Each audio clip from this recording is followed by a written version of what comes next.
제11장 복음을 잘 전할 수 있는 지혜 4. 간증하기. 복음 전파에 있어서 상대방이 마음의 문을 열고 복음을 받아들일 수 있게 하는 것이 가장 큰 관건이다.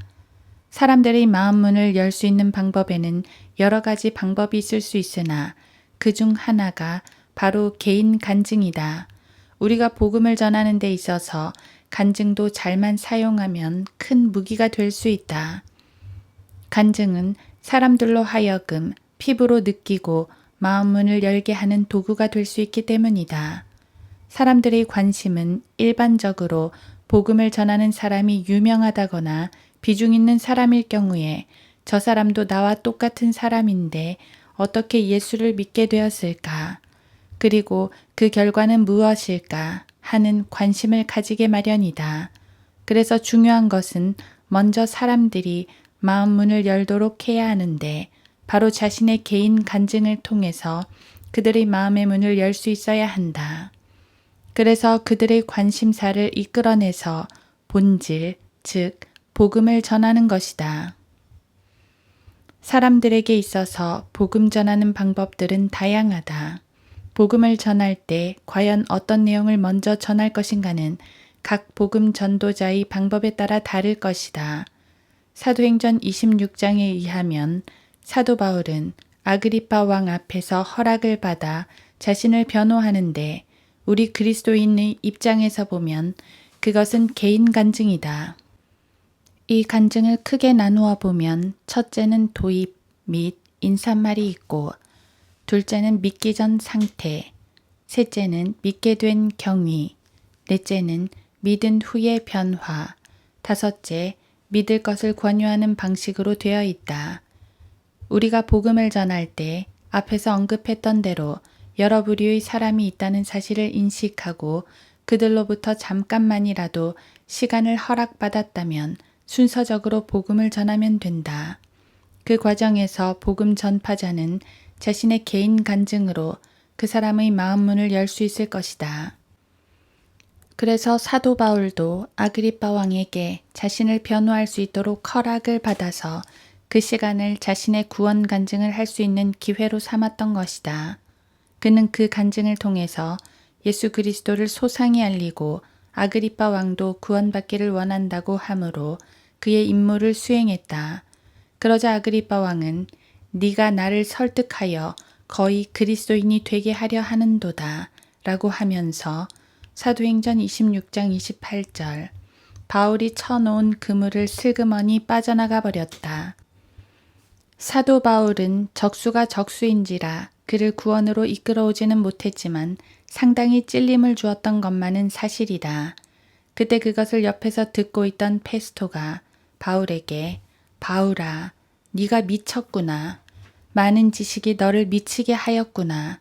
라고 했듯이 사도행전 26장 24절 때로는 그리스도인이 간증을 하는 동안 이성으로 이해가 되지 않기 때문에 비난을 받을 수 있다.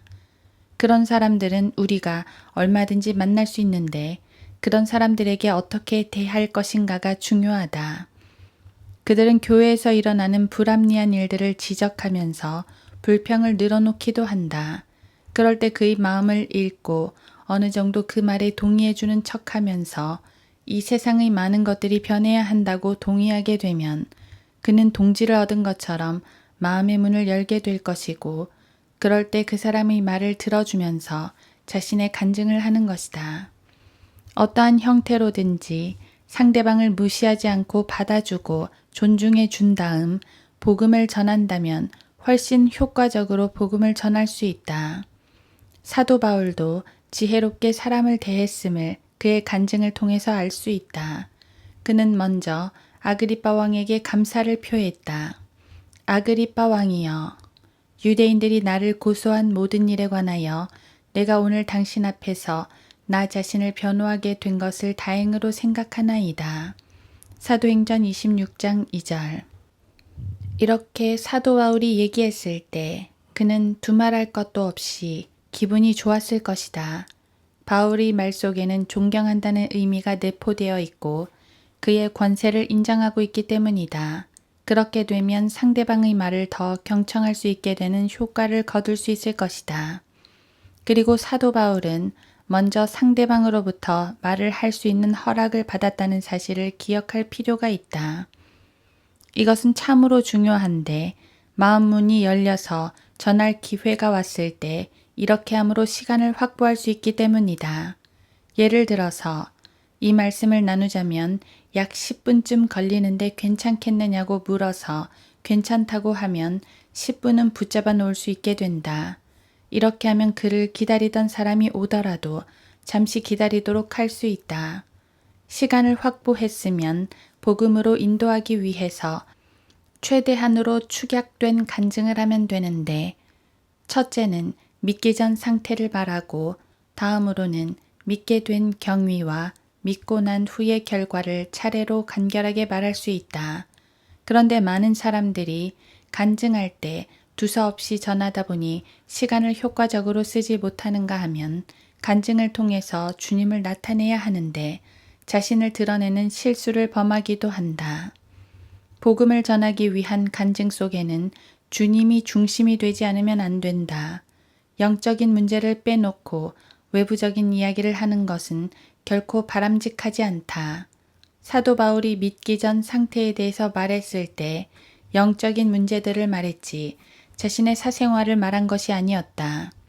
자신이 예수 그리스도를 믿기 이전에도 하나님을 알았으며 하나님에 대한 사랑이 지나쳐 예수 믿는 사람들을 박해했다고 고백하고 곧장 예수 그리스도를 믿게 된 동기를 설명했다. 그리고 페스토가 미쳤다고 비난을 해도 아랑곳하지 않고 아그리빠 왕에게 끝까지 아그리빠 왕이여 선지자들을 믿으시나이까 믿으시는 줄 아나이다. 사도행전 26장 27절 라고 믿을 것을 권유하는 것을 볼 수 있다. 비록 그가 네가 나를 설득시켜 거의 그리스도인이 되게 하려 하는도다 라고 하면서 복음을 거절했지만 시작을 했으면 이처럼 담대하게 전해야 하는 것이다. 사도 바울이 전한 것처럼 믿기 전 상태를 말하면서 상대방의 현재의 상태를 지적하듯이 자신도 그랬었노라고 말해줄 수 있을 것이다.